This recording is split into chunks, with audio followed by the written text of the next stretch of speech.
अगर आपकी डिलीवरी भी जून, जुलाई या अगस्त के महीने में होने वाली है तो कॉन्ग्रेचुलेशंस। पर एक बात ध्यान से सुन लीजिए कि ये जो महीने हैं, इसमें एक तरफ तो बहुत ज़्यादा गर्मी होती है और दूसरी तरफ होता है चिपचिपाहट यानी मॉनसून की ह्यूमिडिटी। इस मौसम में सबसे बड़ी दिक्कत पता है क्या होती है कि हमारे घर में जो बड़े बुजुर्ग हैं वो हमें वही पुराने नियम फॉलो करने के लिए कहते हैं।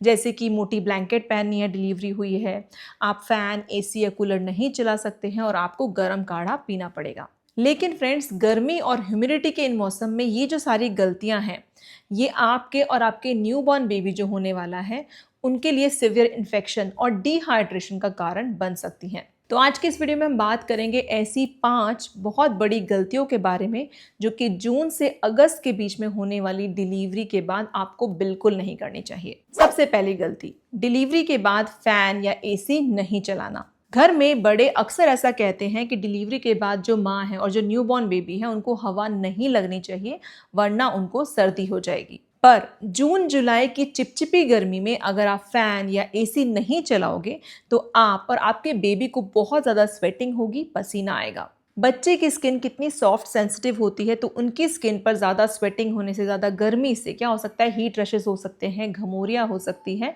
और बच्चे की स्किन पर घाव भी बन जाते हैं। और डिलीवरी के बाद ज़्यादा पसीना आने से, अगर आपकी सी सेक्शन डिलीवरी हुई है या फिर नॉर्मल डिलीवरी में भी स्टिचेस आए हैं, तो उनमें भी इन्फेक्शन होने का खतरा डबल हो जाता है। तो आपको क्या ध्यान रखना है कि रूम का टेम्परेचर एकदम नॉर्मल कंफर्टेबल होना चाहिए।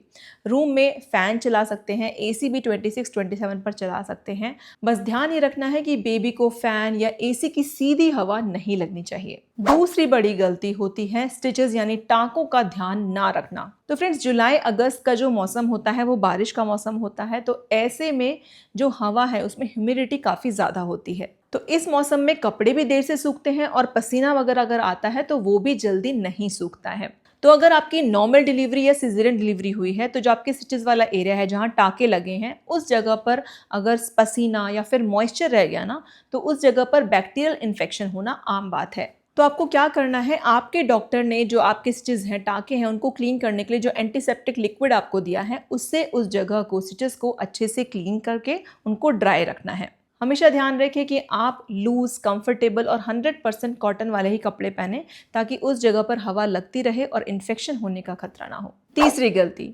इस मौसम में भी बच्चे को बहुत मोटे कपड़ों या फिर ब्लैंकेट में लपेट कर रखना। तो क्या होता है कि बहुत सी मदर्स ऐसा सोचती हैं कि बच्चे को ठंड ना लग जाए, तो जून, जुलाई, अगस्त के महीने में भी बच्चे को जो वुलन कपड़े हैं वो 1 से 2 पहना देती हैं। उसके बाद जो है ब्लैंकेट भी अच्छे से लपेट देती है क्योंकि बच्चे को ठंड ना लग जाए।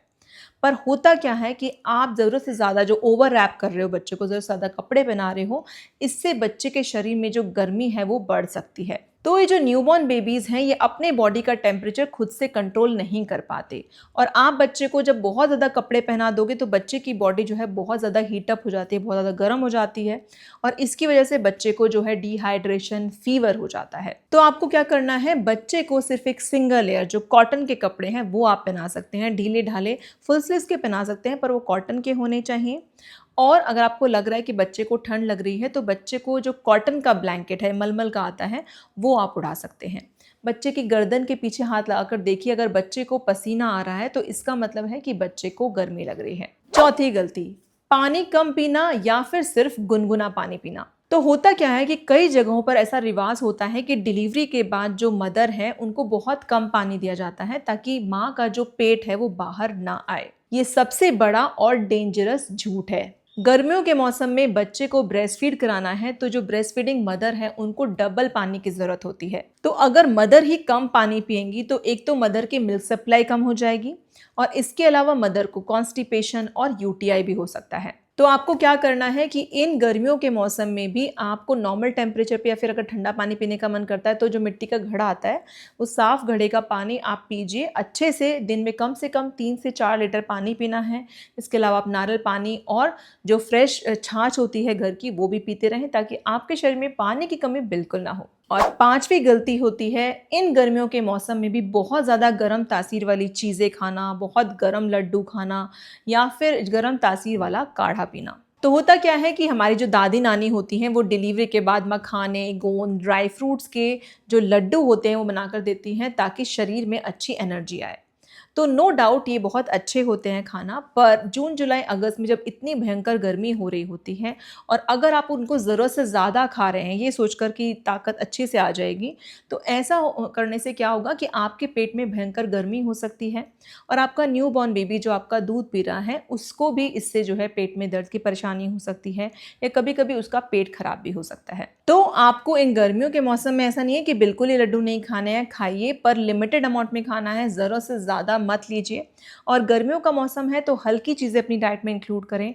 आप जीरा पानी इंक्लूड कर सकते हैं, आप लौकी तोरी की सब्जी खा सकते हैं, वो चीज़ें इंक्लूड करें जिनका तासीर बहुत ज़्यादा गर्म ना हो। तो फ्रेंड्स, इन जून जुलाई अगस्त के मौसम में अगर आपकी डिलीवरी होने वाली है तो इन बातों को ज़रूर ध्यान रखें ताकि डिलीवरी के बाद आपको या आपके होने वाले जो न्यूबॉर्न बेबी हैं उनको किसी तरह की परेशानी ना हो। और फ्रेंड्स, इन बातों को ध्यान में रखकर आप अपने साथ जो होने वाली प्रॉब्लम्स हैं उनसे बच सकते हैं। आई होप आपको ये वीडियो पसंद आई होगी। मुझे कमेंट सेक्शन में ज़रूर बताइएगा कि आपकी ड्यू डेट किस मंथ में है। एंड आपको मेरी तरफ से ऑल द बेस्ट। बिल्कुल नहीं डरिएगा, सब कुछ अच्छा होगा और आपके पास जल्दी ही एक नन्हा मेहमान आने वाला है। वीडियो पसंद आया हो तो वीडियो को लाइक करें, शेयर करें और भी प्रेग्नेंट मॉम्स के साथ जिनकी डिलीवरी इन महीनों में होने वाली है। Thank you for watching.